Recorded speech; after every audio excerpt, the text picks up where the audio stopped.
Λοιπόν, παιδιά, όπως σας είπα, θα κάνουμε ένα unboxing βίντεο. Σας ευχαριστώ πάρα πολύ για τους 70 subscribers. Σας είπα ότι τους 70 θα κάνουμε unboxing. Και πάμε. Το θέμα μας είναι αυτό εδώ. Είναι 2,44 καλάμι. Όποιος ξέρει που ψάρεμα βέβαια. Είναι ο Kuma, από τα καλύτερα καλάμια της, σχεδόν. Ο μηχανισμός είναι και αυτός ο Kuma Aria 2000. Και αυτό πάμε να το κλείσουμε. Και ναι, το καλάμι μου σπασμένο είναι έτσι. Δύσπαστο. Και ναι, αυτό. Θα κάνουμε μερικά βιντεάκια με ψάρεμα. Έχω περάσει από το 9 απλά μου βγήκε.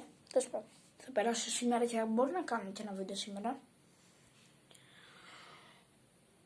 Οπότε ναι, τα λέμε στο επόμενο βίντεο. Bye!